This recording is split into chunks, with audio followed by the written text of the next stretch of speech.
Hello and welcome back. This is video number 8, and we're going to talk about the first strategy for building your list. Now, obviously, this is what we have built up to this point, and we know that we are going to approach vendors. Now, before you approach vendors and try to get them to say, yes, I will put your offer on the thank you page, you want to do a few things. Now, this is not necessarily required, but this is going to help you get more yeses.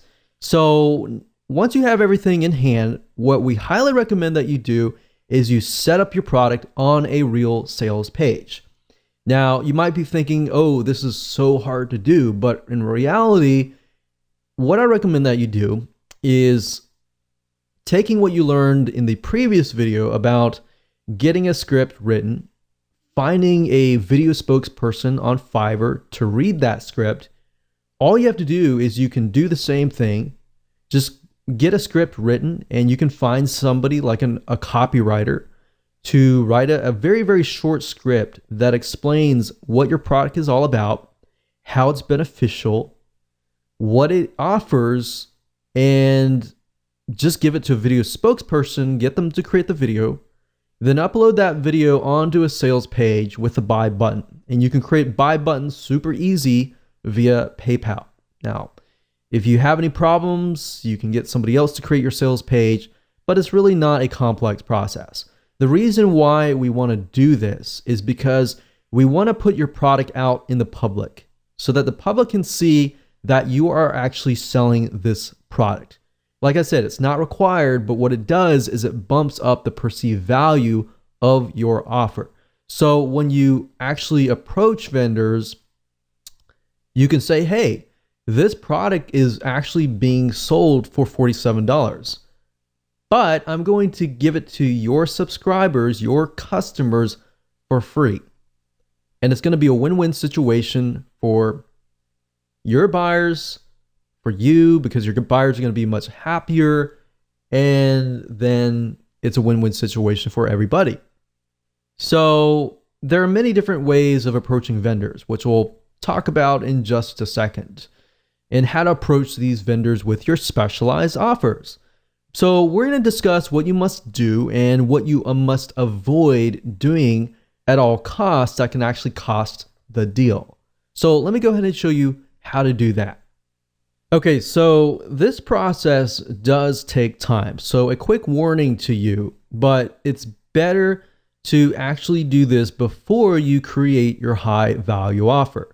And you really should be focusing more on this process than just actually creating the product itself. That's why I put so much emphasis on outsourcing your high value offer to somebody else, so you can focus primarily on this. Because really what it comes down to, this is very, very similar to joint ventures, building relationships and then getting vendors to say yes. It's very, very hard nowadays to approach a vendor or even approach somebody to get them to promote your product. And you really have to have a relationship or a connection between you and them, typically before they will say yes. Now, there are different ways to get them to say yes. And we'll talk about one way in this particular video, and then we'll talk about a different way in the video number 9. So this is basically the process. Step 1 is to create a connection. Now, how do you do that? Well, there are several different ways to do that.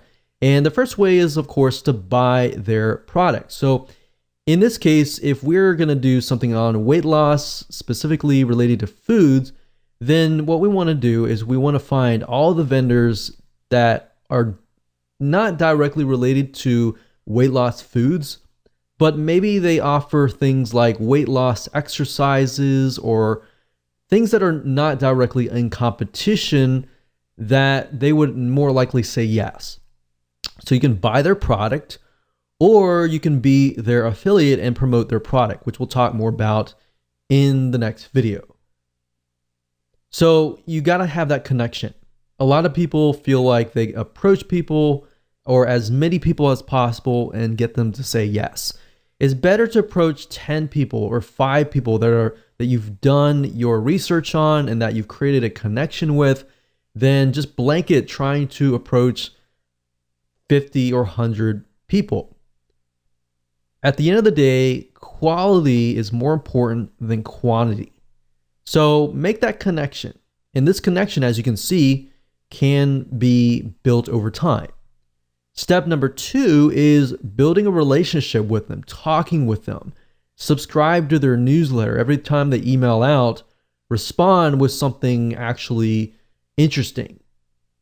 Now, one mistake that I see a lot of people make is when a vendor emails out and they respond with, hey, will you buy my stuff? Or will you promote my stuff? That's a big no-no. You do not want to do that. You want to build a relationship with them. Instead of saying that, which is what everybody else does, respond with something like, hey, I really like your newsletter, or hey, I really thought that this was thought-provoking. So build a relationship with them, email them. You can even sell their product as an affiliate. If you make sales for them, which is what we'll talk about in the future videos, that will actually get the vendor's attention. Now, that's a different story for a different video. But really want to do is just build a relationship with them. And as you know, relationships take time to build. But if you can just get one yes from a big enough vendor, a lot of times that's just good enough. And then once you have that one vendor say yes, then getting other vendors to say yes is actually an easier process after that. Step 3, approach them when the time is right, after you have built that relationship. You see why I want you to kind of do this process before you even create your high value offer? Because this process does take time, and most people are not willing to do it.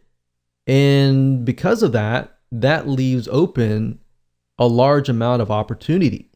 So for those of you who are the 1% action takers out there, it does take time, but it's going to be worth it in the long run. So step number 3, approach them when the time is right. Step 4, email them, but offer value. Every email or reply to them, it must be offering value. You don't want to ever get into this mindset of, you owe me, you need to promote my product, or you need to do this or that. That is the wrong mindset. And even if you feel wholeheartedly about that, don't ever get into that mindset, because unfortunately what's going to happen is if you get mad, or you're mean, or you spam them, for example, then what will happen is they're just not going to respond. So step 5, don't get mad, don't refund, don't be mean or anything, because highly likely if they're an authority in their niche, they are more likely to know other vendors. So if you get mad at them, they're going to tell their friends, or it might just come up in conversation. And if that's the case, then it's going to be hard to break in to that niche. Does that make sense? So that's the process. Very simple, very easy to do. As far as emailing them and trying to figure out what you should email them, just say, hey, just respond as a friend, as you would talk to a friend, and go from there. And then you can say, hey, for step 3, you can say, hey, I've got a product, not directly in competition with yours, but it's something that I really believe your buyers would really, really love. And I'm selling it for $47, but I really love your stuff, and I really feel like this is something that's going to help your buyers. So I was wondering if you wanted to, I'm only going to offer these to a few vendors, and I really like your stuff, so I wanted to offer that to you. So you see where we're going here? Because you have that connection, they're more likely to say yes. There's no guarantee, but they're more likely to do so if you've done the proper research.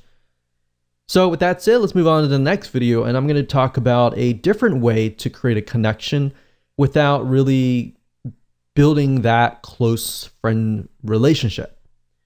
And in this type of strategy, you're going to be able to get on their radar quicker, and they're more likely to say yes.